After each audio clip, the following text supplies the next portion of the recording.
Hi everyone, welcome to another edition of On Deck for April 2025. So we're going to continue our journey through the Heroes arc and the major arcana of the tarot deck. And this month we have the Empress.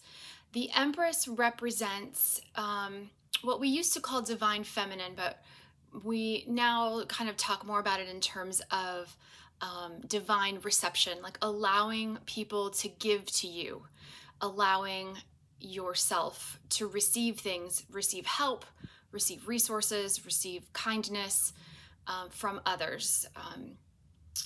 There's a lot of kind of energy going around about people just being like people pleasers and givers and like, oh, no, that's okay. I don't need anything.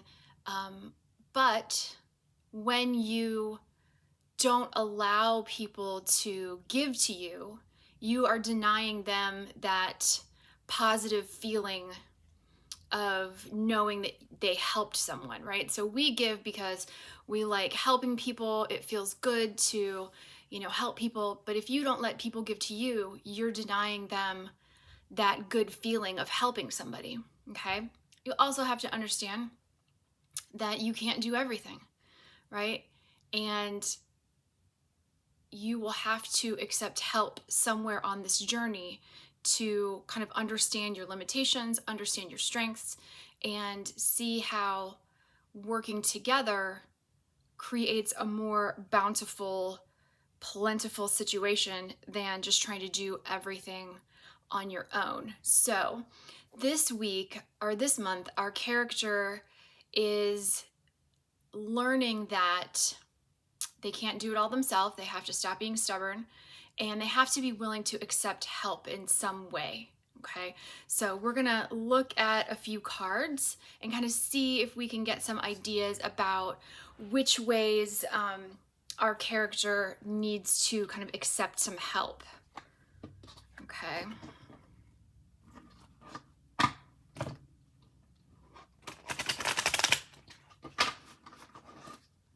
And again, I'm using the Morgan Greer tarot deck. So not exactly the traditional Rider-Waite Smith images that you might be used to, but has a good kind of funky 70s vibe. All right, let's see what our main character needs to learn how to accept, what they need help with.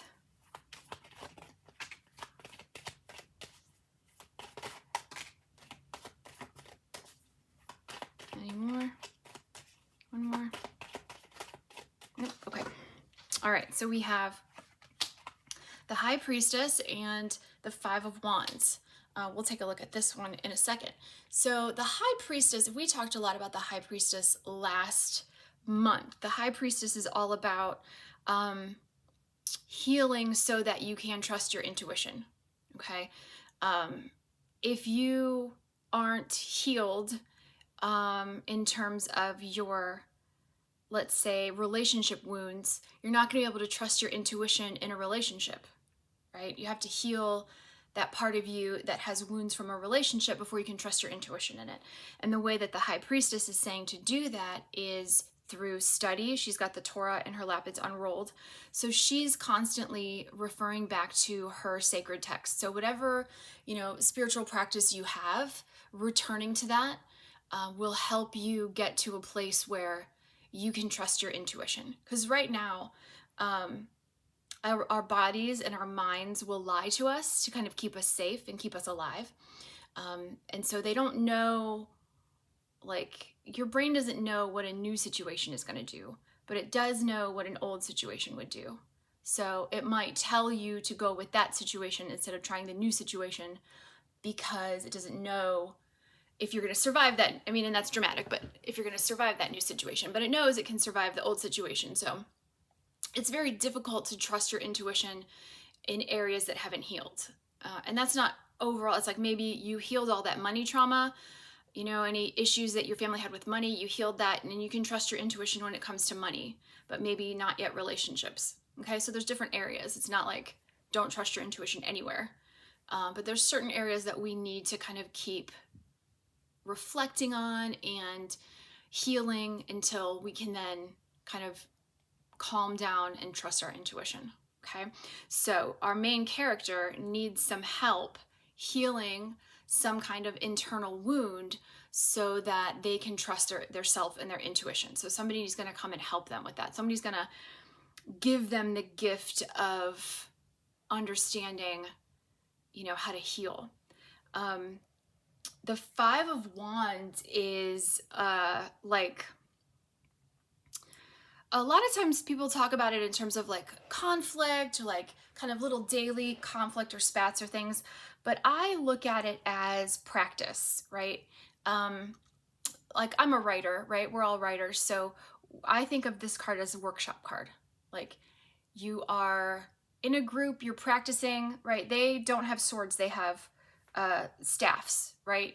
So they're just practicing. They're working out their technique. They're figuring out, their body movements. And so this is like practice, okay? And the main character is going to need to understand that the healing and the intuition is not going to happen right away, right? That he's going to have to, or she is going to have to kind of talk to other people about this, whatever situation needs healed, and kind of throw some ideas around, like how can we solve this problem? How can we heal this wound? Like, how did you get this wound? How did you get this attitude about relationships or money or work or whatever it is? And how do we heal that? Like, this is, in this case, another example of leaning on other people to kind of help you work out a problem, right? You have your workshop buddies and you lean on them to give you advice and help you to work through whatever piece you're on, right? Okay, and then we have the Seven of Pentacles. So one of the things that our main character here needs to learn is, and this could do with the intuition and the boundaries, is that you have to learn when to cut your losses, right? You can't keep investing in something that's not going to grow, okay? Can't keep investing time and energy into a crop that's planted in the wrong soil, right? So this is another one of the things that is maybe a gift, something that our main character learns, is to receive, like, don't be stubborn, right? Receive information from people who know more. And like, don't be stubborn and thinking that you're following your intuition when it's just that you haven't like talked to anybody about, your plans or why you want to do what you want to do, and you're not listening to anybody. You're not receiving the gift of good advice, right? So